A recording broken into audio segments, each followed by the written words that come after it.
भारत माता की, भारत माता की। हमारे देश के शहीद अमर रहे, हमारे देश के शहीद अमर रहे। वंदे वंदे वंदे। देशभक्ति क्या होती है पूछो जरा जवानों से, भरा पड़ा इतिहास हमारा वीरों के बलिदानों से। आज के इस सैनिक सम्मान यात्रा के इस बहुत ही सारगर्भित कार्यक्रम में हमारे जिनका हम सब लोग अभी यहाँ पर उद्बोधन सुन रहे थे, जो पिछले 16 तारीख से लगातार पूरे प्रदेश के अंदर शहीदों की सम्मान यात्रा का संयोजन कर रहे हैं। जगह जगह पर जाकर आप सबके बीच में और सरकार के बीच में सेतु का काम कर रहे हैं।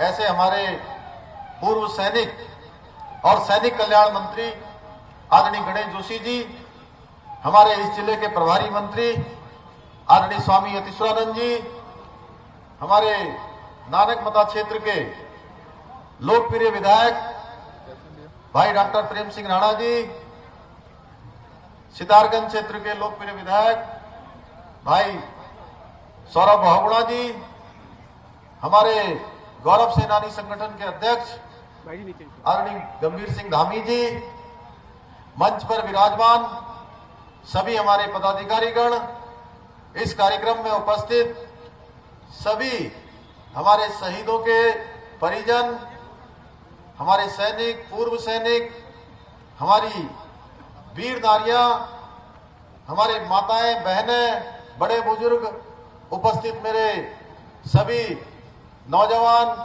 युवा साथियों, हमारे पत्रकार मित्रों, छायाकार बंधुओं, मैं सबसे पहले तो आज अपने इन सभी वीर सैनिकों को और इस खटीमा की वीर धरती को मैं नमन करता हूं, प्रणाम करता हूं। प्रथम विश्व युद्ध हो या द्वितीय विश्व युद्ध हो या पेशावर कांड हो या देश की आजादी की लड़ाई हो या आजादी के बाद के युद्ध हो, इस धरती के वीरों ने हमेशा आगे की पंक्ति में रहकर अपना कौशल दिखाया है और अपना सर्वोच्च बलिदान दिया है। मैं उन सभी को अपना नमन करना चाहता हूं। आज भी इस घाटी से नौजवानों से पूछा जाए कि आप जीवन में क्या करना चाहते हो, तो उनका जवाब होता है कि सेना में जाकर भारत मां की सेवा करना चाहता हूं। हमारे शास्त्रों में कहा गया है वीर भोग्या वसुंधरा, और वीर ही वसुंधरा का भोग करते हैं। ये वीरों की वीरता ही है, ये सुनिश्चित करती है कि कोई भी राष्ट्र शांतिपूर्वक रहकर उन्नति के मार्ग पर कैसे अग्रसर होगा। ये हमारे देश के लिए गौरव की बात है कि हमारे देश के वीर सैनिकों ने आजादी के बाद हुए हर संघर्ष में शौर्य और वीरता का परिचय दिया है। चाहे वो 1962 के भारत चीन का युद्ध हो, 1965 व 71 का पाकिस्तान के साथ युद्ध हो, या विपरीत परिस्थितियों में कारगिल की चोटियों पर लड़ा गया युद्ध हो, या सितंबर 2016 और 2019 में सर्जिकल स्ट्राइक द्वारा पाकिस्तानी सैनिकों और आतंकवादियों का खात्मा करना हो, हर जगह सेना के वीर जवानों ने दिखा दिया कि भारत पर आक्रमण करना तो दूर, कोई आग भी उठाएगा तो भारतीय सेना उसको नेस्तनाबूद कर देगी। और बहुत दूर जाने की जरूरत नहीं है। अभी हमारे देश के सैनिकों ने गलवान की घाटी में जिस प्रकार से चीन की सेना के छक्के छुड़ाने का काम किया, वो पूरी भारत की सेना और सेना के मनोबल को बताता है। हमारी सेना का मूल रूप से एक घोष वाक्य रहा है, राष्ट्र प्रथम। इसके लिए जवान अपना सर्वस्व अर्पित करने को हमेशा तैयार रहते हैं।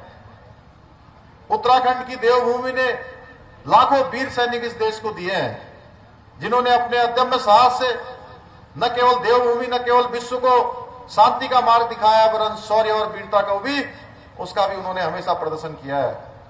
मैं आप सब लोगों के बीच में ही बड़ा हुआ हूं, आप सब लोगों के बीच में से निकला हूं। एक पूर्व सैनिक का पुत्र होने के नाते मेरे लिए गर्व का विषय है कि मैं आप सबके समक्ष वीर सैनिकों के समर्पित इस श्रद्धांजलि के कार्यक्रम में, जो कि सैन्य धाम के लिए हर आंगन से ये पवित्र माटी वहां जाने वाली है, उस कार्यक्रम में मैं उपस्थित हूं।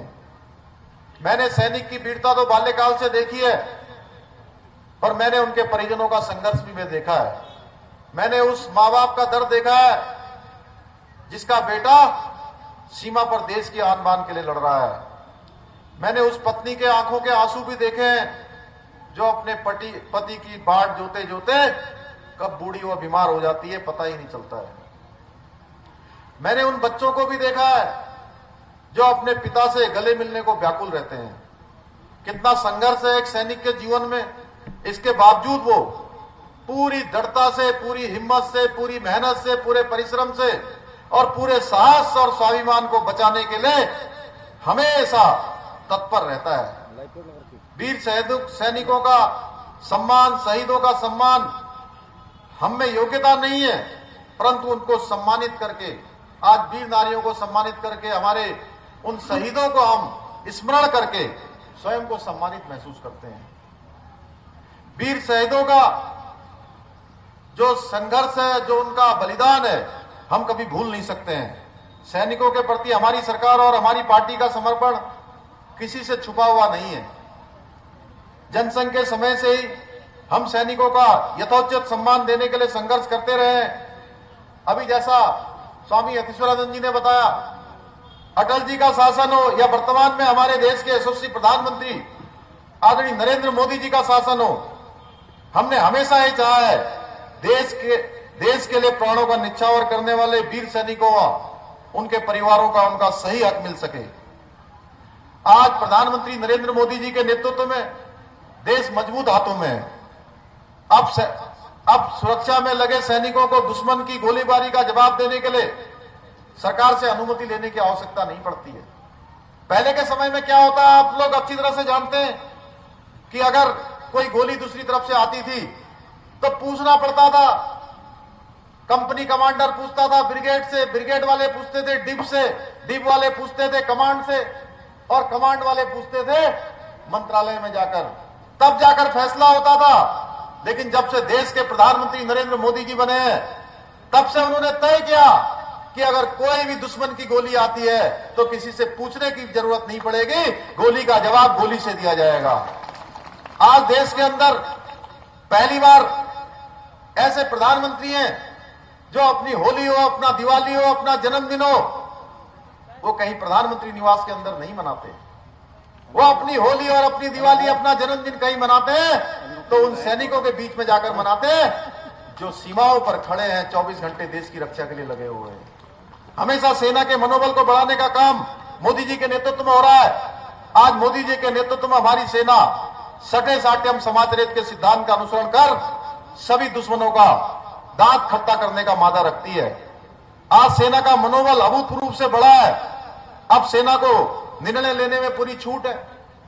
हर प्रकार से आज सेना आगे बढ़ रही है। आज मोदी जी के नेतृत्व में देश आगे बढ़ रहा है। आज भारत का मान सम्मान और स्वाभिमान पूरी दुनिया के अंदर बढ़ रहा है। आज पूरी दुनिया मान रही है कि अब शक्तिशाली भारत, गौरवशाली भारत, स्वाभिमानी भारत, जिस भारत की हम परिकल्पना करते थे, कल्पना करते थे, संकल्पना करते थे, हम उस भारत की ओर बढ़ रहे हैं। मोदी जी के नेतृत्व में आज एक मजबूत भारत बन रहा है जिसको पूरी दुनिया मान रही है। आज हमारी सरकार का प्रयास है कि हम शहीदों के इस योगदान को हमेशा याद रखें। इसके लिए उत्तराखंड की वीर भूमि को एक सैन्य धाम निर्माण करने की भी हमने घोषणा की है और हम इसके लिए 13 जनपदों के सभी शहीद सैनिकों के घर आंगन की मिट्टी लाकर उस सैन्य धाम के निर्माण में शामिल कर उनके बलिदान से आगामी पीढ़ियों को प्रेरणा प्रदान करने का कार्य कर सकेंगे। मोदी सरकार सैनिकों का दर्द समझती है। यही वजह है कि हमने सैनिकों और पूर्व सैनिकों के लिए कई सारी योजनाएं शुरू की हैं। आज मोदी सरकार ने ऑल वेदर रोडें बनाई है। मेक इन इंडिया के तहत बुलेट प्रूफ जैकेट है भारत में बन रही है। मोदी सरकार ने रक्षा सौदी में दलाली पूरी तरह से खत्म की है। वन रैंक वन पेंशन की मांग 1972 से थी, लेकिन इस पर ध्यान देने का काम किसी ने किया है तो सिर्फ और सिर्फ मोदी सरकार ने किया है, क्योंकि वे सैनिकों का दर्द समझते ही नहीं, बल्कि उसे दूर करने की भी कोशिश करते हैं। अंत में यही कहना चाहूंगा कि शहीदों के सपनों का उत्तराखंड जब तक हम नहीं बना देते तब तक हम चैन से नहीं बैठेंगे। साथ ही मुझे पूर्ण विश्वास है कि हम अंत्योदय का समाज के अंतिम छोर में खड़े हुए व्यक्ति तक अपने अंतिम लक्ष्य को आवश्यक रूप से पूरा करने के लिए जो हमारे सामने एक विजन है कि 2025 का ये उत्तराखंड, उसके लिए हम पूरा रोड मैप तैयार कर रहे हैं। चाहे वो सड़कों का क्षेत्र हो, चाहे परिवहन का क्षेत्र हो, चाहे शिक्षा चिकित्सा का क्षेत्र हो, विभिन्न क्षेत्रों में काम करने वाले बहुत सारे ऐसे जिन्होंने विशिष्टताएं प्राप्त की हैं, जिनके अपने अनुभव हैं, ऐसे वैज्ञानिक हैं जो विभिन्न क्षेत्रों में काम करते हैं, जिन्होंने उत्तराखंड के बाहर और उत्तराखंड के अंदर काम किया है, सामान्य जनता और आम जनता को समझते हैं। उन सभी के सुझाव लेकर हम 2025 का रोड मैप तैयार कर रहे हैं, क्योंकि प्रधानमंत्री जी का मानना है, प्रधानमंत्री जी का विजन है कि उत्तराखंड 2025 में जब अपनी स्थापना का 25वीं वर्षगांठ मना रहा होगा तो उस समय उत्तराखंड हिंदुस्तान का सर्वश्रेष्ठ राज्य होगा। उसके लिए हम लगातार काम कर रहे हैं। बहुत सारे काम भारतीय सेना, हमारी सरकार ने महत्वपूर्ण निर्णय सैनिकों और पूर्व सैनिकों के लिए लिए हैं। भारतीय सेना अर्धसैनिक बलों को शहीद सैनिकों के आश्रितों को राज्याधीन सेवाओं में अनुकंपा के आधार पर सेवा आयोजन का हमने निर्णय किया है। द्वितीय विश्व युद्ध की सैनिक विधवाओं के लिए, युद्ध के सैनिकों के लिए 8,000 से बढ़ाकर उनकी 10,000 रुपए हमने पेंशन की है। विशिष्ट सेवा मंडल पैदल धारकों को एक मुश्त राशि में 2020 में फिर से वृद्धि की है। सेवारत और भूतपूर्व सैनिकों को नगर निगम, नगर पालिका, नगर पंचायत क्षेत्रों में भवन में कर में छूट दी है। इसी प्रकार से सैनिकों के आश्रितों हेतु 150 बेड के छात्रावास का निर्माण कराना हमारी पहली प्राथमिकता में है। ऐसे बहुत सारे काम अभी हम लोगों ने किए हैं। 2 यात्राएं प्रदेश के अंदर, एक हमारे पार्टी के राष्ट्रीय अध्यक्ष जगत प्रकाश नड्डा जी ने सैनिकों के सम्मान में, शहीदों के सम्मान में सवाड़ से प्रारंभ की थी, और दूसरी यात्रा हमारे देश के रक्षा मंत्री माननीय राजनाथ सिंह जी ने मूनाकोट से, पिथौरागढ़ से उसको प्रारंभ किया है, जो 13 जनपदों में जाकर 13 दिसंबर को इस यात्रा का हम लोग अंतिम कार्यक्रम, समापन कार्यक्रम करेंगे, जहां पर प्रत्येक परिवार के आंगन की मिट्टी वहां पहुंचेगी। प्रत्येक शहीद का जो है वहां पर हमेशा स्मरण हो, हमारी आने वाली पीढ़ियां हमेशा इन बच्चों को अपने स्मरण में रखें। इसके लिए हमारी सरकार ने इस प्रकार की शहीद यात्रा करने का निर्णय लिया था। मैं आज के अवसर पर, चूंकि बोलने के लिए बहुत सारी चीजें हैं, समय की मर्यादा है, बहुत सारे कार्यक्रम है, इसके बाद जसपुर में भी कार्यक्रम है, फिर देहरादून में कार्यक्रम है। आज प्रातः काल से ही, चूंकि हमने आज किसानों के लिए कल ही 355 रुपए कुंटल गन्ने का रेट तय किया था, बहुत हजारों की संख्या में किसान वहां आ गए, इसके कारण से काफी विलंब हुआ है। और इसी के साथ साथ हमने जो लंबे समय से हमारे तीर्थ पुरोहित, हक हकूकधारी, पंडा, रावल और उस क्षेत्र के रहने वाले पुजारी सारे लगातार ये मांग करते रहे कि जो देवस्थानम एक्ट है उसको वापस लिया जाना चाहिए। आज के दिन हमने ये निर्णय भी वापस करने का कर लिया है। हमारी सरकार लगातार सभी मामलों में बीच का रास्ता निकालते हुए काम कर रही है। हमने जितनी हमने घोषणाएं की हैं, वो सारी घोषणाओं के हमने शासनादेश निकाल दिए हैं। जितना समय भी आप सबके समक्ष मुझे मिला है, मेरा एक एक दिन, एक एक क्षण और एक एक पल केवल और केवल उत्तराखंड के 1,25,00,000 भाई बहनों को समर्पित है, उत्तराखंड की जनता को समर्पित है।